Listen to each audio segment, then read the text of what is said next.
What's up everyone and welcome back to the MMA Zone. Today, let's get started with Reinier de Ridder's coach breaks silence on UFC loss. Reinier de Ridder's rise up the UFC's middleweight rankings came to a screeching halt on Saturday night as his coach threw in the towel after the fourth round of his scrap with Brendan Allen. And before we continue, make sure to leave a like on the video to help support the channel. Although the move wasn't exactly shocking, RDR did seem completely gassed. His coach, Harun Ozkan, has posted the following statement via Instagram explaining his decision. Friends, fans, and supporters, I normally don't share personal things on here, but I feel I owe a little explanation to everyone who's been behind us. First of all, thank you for the amazing support we've been receiving. It's been a crazy and busy year so far. Last night didn't go as we wanted. After a very strong start in first round, things quickly started fading, and we couldn't really recover from the shots in and after the second round. I made the call to stop the fight after the fourth round. I take full responsibility for that decision, and it was the right call to make for me in the moment. It's not a decision I ever wanted to make, but I guess sometimes you have to.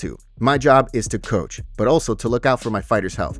I've been with Reinier for basically his whole career and saw too many signs that made me step in. If I didn't do anything, he would have continued the fight. Rather than risk unnecessary damage, I decided to call it a day and go home as healthy as possible, live to fight another day. I absolutely do not care about pleasing others if it comes at the cost of someone's health. There's a thin line between being tough and watching out for your health. This sport can be brutal. These guys sacrifice a lot of their life in and out of the cage. There's no need for excess damage, if it can be avoided. Most people forget they're human too. Zero excuses for this loss. We knew what we were going for. We are not happy with this performance, but for now, recovery first. Evaluate some stuff, and we will be back next year. It has been an amazing year overall, and thankful for all the highs and lows in life. Proud of you, my brother Reinier de Ridder. We've come a long way. Have a wonderful day, everyone, and thank you for the continued support. All love, Coach Harun.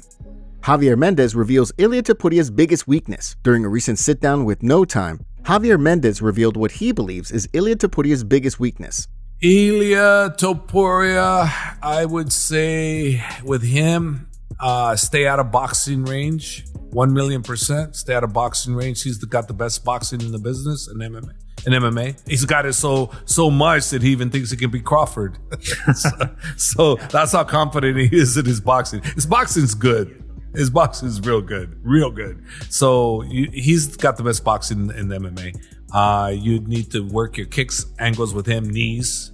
Muay Thai would be a good specialty, but your big task is to keep him away from you. And he's got decent wrestling, and so he's also got from people I've spoken to that've trained with him, he's got decent jiu-jitsu also. So he's almost a complete package, but he's not. He lacks the kicking area. So the weakest link on him would be the kicking area, and then you have to test your grappling with him to see if yours is better than his.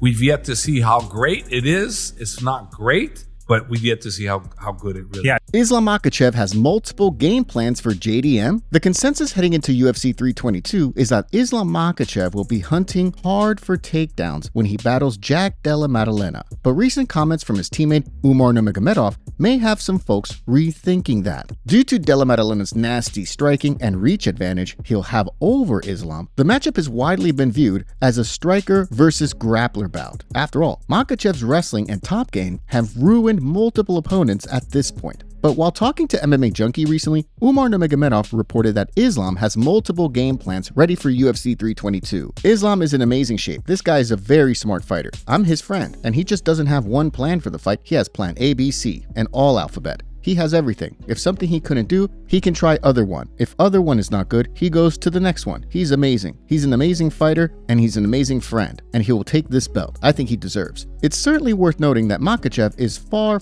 from just a grappling specialist. Of course, the MMA world is waiting to see what Islam looks like fighting at welterweight, and so far, pictures of the former lightweight champion continue to get scrutinized. Here's a recent pic of Islam and Usman Nurmagomedov meeting with Alistair Overeem. Joe Rogan talks about Alex Pereira versus John Jones. It remains to be seen if Alex Pereira and John Jones will end up fighting in 2026. But if the fight does go down, Joe Rogan believes it could be the biggest scrap in MMA history. Ever since Pereira reclaimed the UFC's light heavyweight crown at UFC 320, talk about him fighting Jones next has been flying around the internet. Pereira has signaled he wants to fight the former light heavyweight and heavyweight champ, and Jones is already on record having said he wants to fight. Of course, all of this is going down after for months there was rampant discussions about whether Jones would agree to fight Tom Aspinall. Recently, Rogan was asked by Andrew Schultz about all the buzz, and here's some of what Rogan had to say.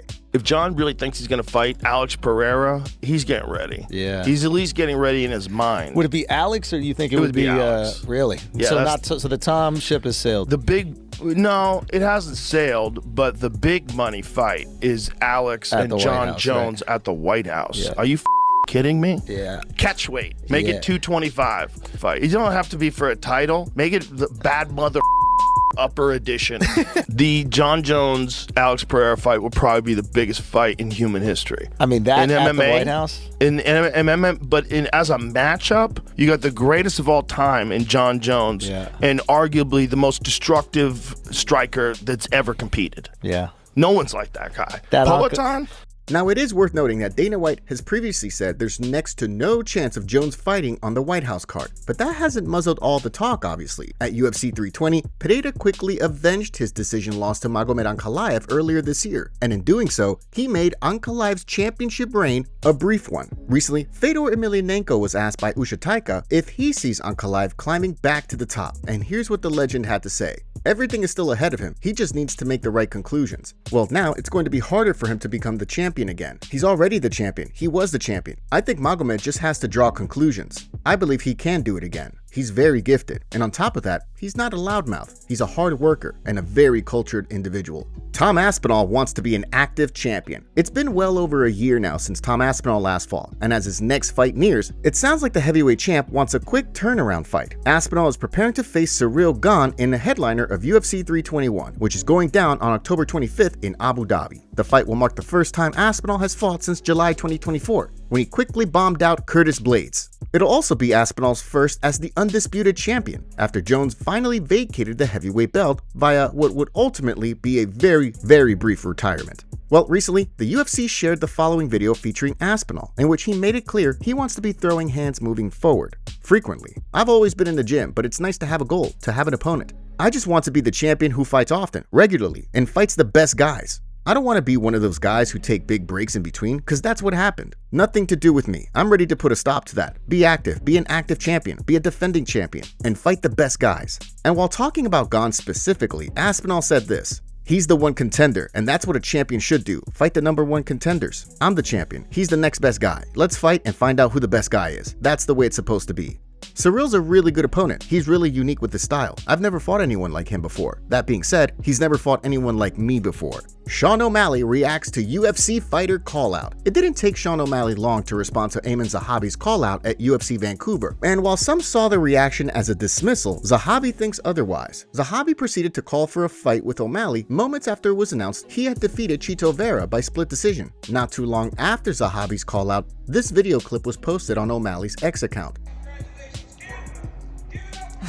Zahabi was informed of the video while talking to the media after the card, and the surging bantamweight had this to say about it. That's good, it seems like we're setting it up. If he didn't want it, he wouldn't have made a video. Now sure, O'Malley did chuckle at Zahabi's callout, but Zahabi has won 7 straight fights now, so you can't blame him for taking a shot. The Canadian fighter also offered this explanation as to why he called O'Malley out. I'm confident in any matchup. I'm in the top 10 now. If I'm not willing to fight anybody in the top 10, what am I doing here? I want to fight them all, and O'Malley is number 1. I feel like the way things are going with Merab, he's clearing out the division, and no sound negative. Sean O'Malley's a great fighter and all that, but he fought Merab twice, so I don't think he's up next for the belt. There's going to be maybe Umar Nurmagomedov or Bautista, Peter Yan. There are some guys who are going to get the title fight before Sean O'Malley because he lost to Merab 2 times, and I don't mean that in a disrespectful way. So I feel like I have the opportunity to fight somebody like number 1, so I want to take it. On paper, there is a lot to like with this matchup, but since Zahabi was ranked number 9 heading into this weekend's action, you do have to wonder if O'Malley and his camp could target bouts with other higher-ranked, bigger-name fighters. Belal Muhammad calls out Ian Garry for ducking. After trading verbal shots for months, Ian Garry and Belal Muhammad are finally booked to fight on November 22nd, but Belal has taken a different angle to accuse Garry of ducking. After Muhammad lost the welterweight title to Jack Della Maddalena back in May, Garry campaigned for a fight with the former champion. Belal welcomed the challenge, but it wasn't until more recently that the fight was finally signed. Well, more recently, Muhammad appeared on the No Scripts podcast.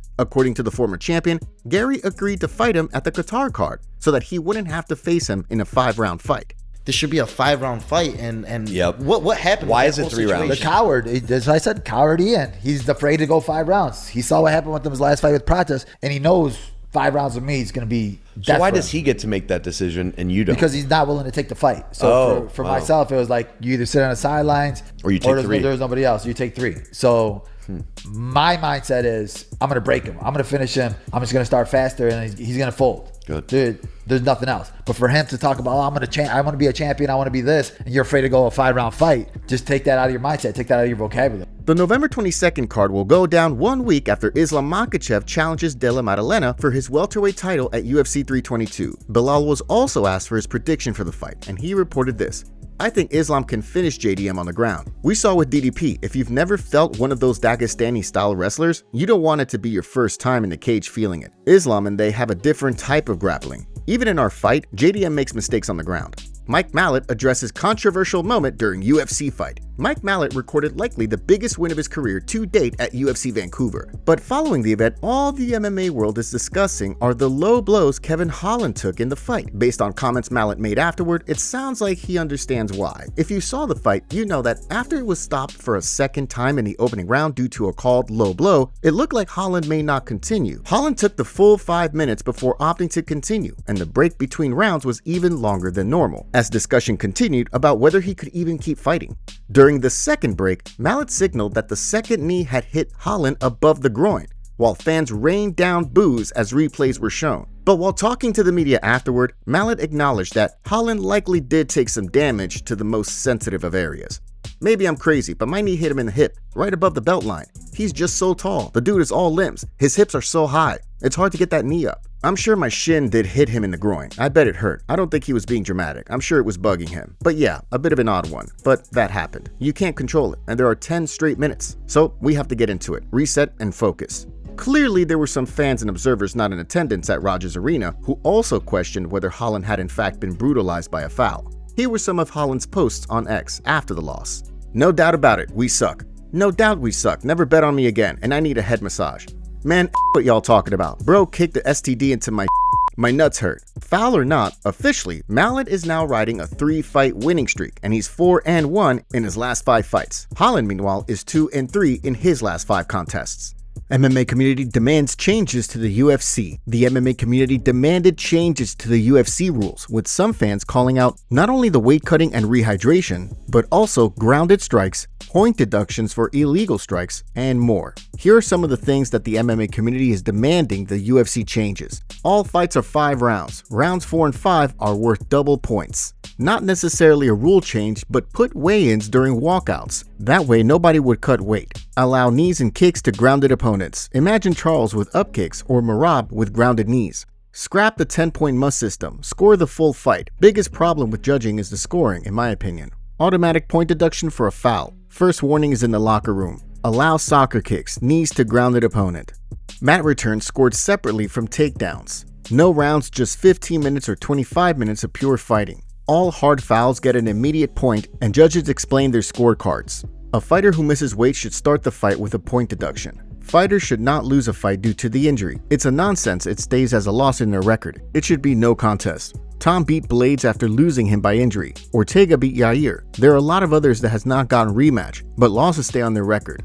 I would make the referees, judges, elect one pool spokesman to answer to the media immediately after every card, having spoken to each ref/judge after each fight and taking notes on their decision making. Furthermore, I would empower commissions to release reports the week after fights that analyze the decisions made and offer retractions or adjustments similar to how the NBA reports on officiating. This would then expedite the appeals process. If you grab the cage under any circumstances, automatic point deduction with no warning. If you hit somebody low a second time, automatic point deduction, no second warning.